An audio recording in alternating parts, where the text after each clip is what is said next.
Welcome to Oops, I Adulted, the podcast where we discuss uncomfortable truths with uncomfortable jokes. We're here to remind you that adulting doesn't need to be serious and grim. It can also be happy and funny, just with back pain. Welcome back to Oops, I Adulted, and last time we learned about the history of DEI, or Diversity, Equity, and Inclusion, and found out it wasn't just made up by HR departments to torture us with training videos. And today we're answering the question, why should I care about this stuff? Because let's be honest, most of us are just trying to make it through the workday without falling asleep in meetings. So why should we care about DEI?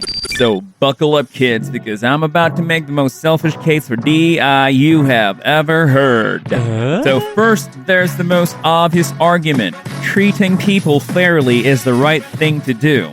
It's basically the golden rule. Treat others how you want to be treated. Yeah, boy. For LGBTQ plus folks, this means creating spaces where they don't have to hide who they are. For people with disabilities, it means removing barriers that keep them from participating fully. According to the US CDC in 2020, about 1 in 4 adults in the US has some type of disability. And that's a very huge portion of a society that often gets left out.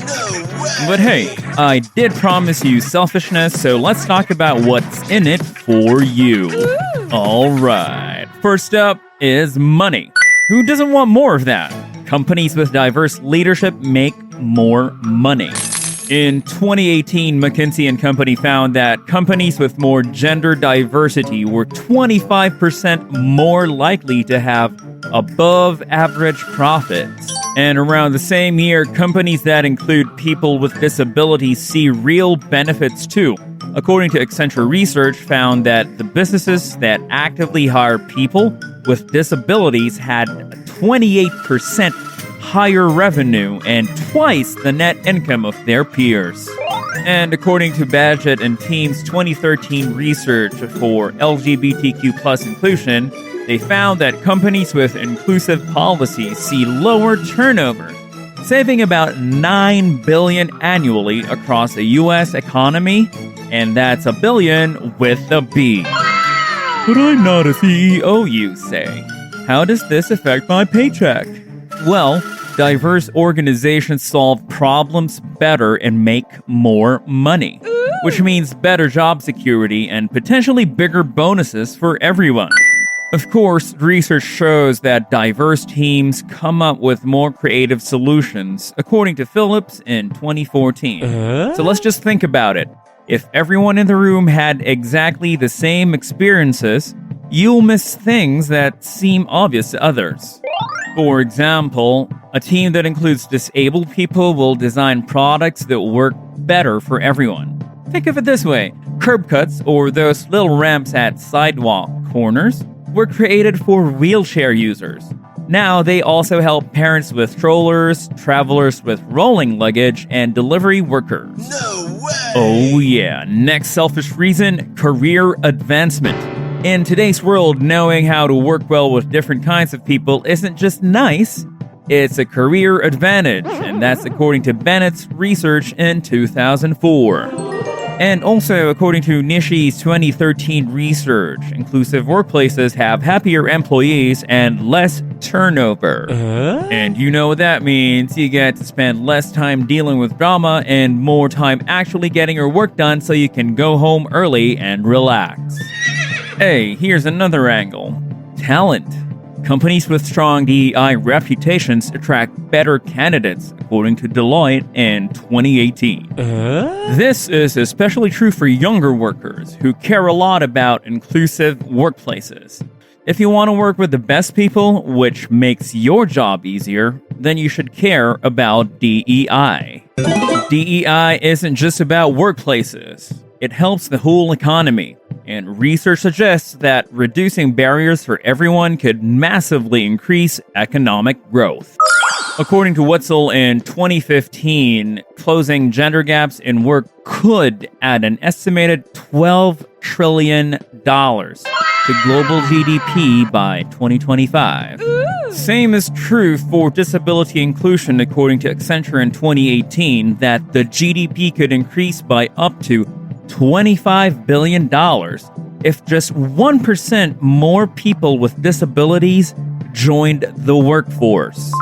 And in Badgett's 2014 LGBTQ plus research on communities, discrimination actually costs economies up to 1% of GDP annually. Hello there, fellow reluctant adults. Just taking a quick break to ask a favour from you and your friends to hit those like, follow and share buttons while you listen. It inspires us to research the things you probably didn't want to know. And now, back to pretending we understand life and its mysteries. So when LGBTQ plus people face job discrimination or inadequate healthcare, they can't contribute as much to society. And we all lose out.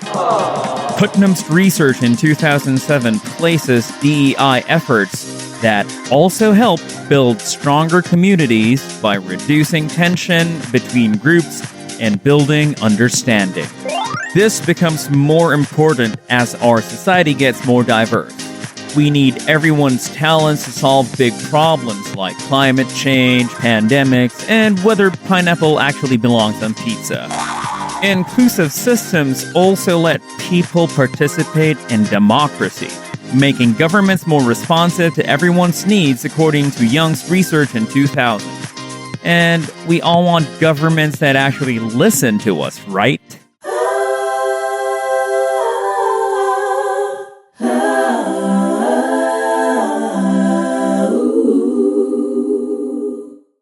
Now I know what some of you are thinking. This sounds like feel-good nonsense. But here's the deal, and reality. DEI isn't about being nice. It's actually about being smart. It's about creating systems that work for everyone, not just some people. Think of it this way. If you're only listening to certain voices, you're getting an incomplete picture. It's like watching a movie with half the screen covered. Sure, you might get the general plot, but you're definitely missing out on important parts. The case for DEI isn't about charity, it's about effectiveness, efficiency, and efficacy. It's about survival in our complex, diverse world. And that's something we should all care about, whether we're entry-level employees just trying to pay rent or CEOs running companies. But next time, try looking around your workplace and start asking, who isn't being heard? What perspectives are we missing? Share what you notice on our social media, and we look forward to what you find out. This has been Oops, I Adulted. Until next time, keep adulting. Or at least pretending that you know what you're doing. Well, that's all the adulting we can handle for this episode. If you've made it this far, we understand if you were not sleeping and were only resting your eyes, so congratulations. You're better at this than we are. We're hoping you learned something new just as we did. After all, that's what adulting is all about. Thanks, and we'll catch you on the next episode.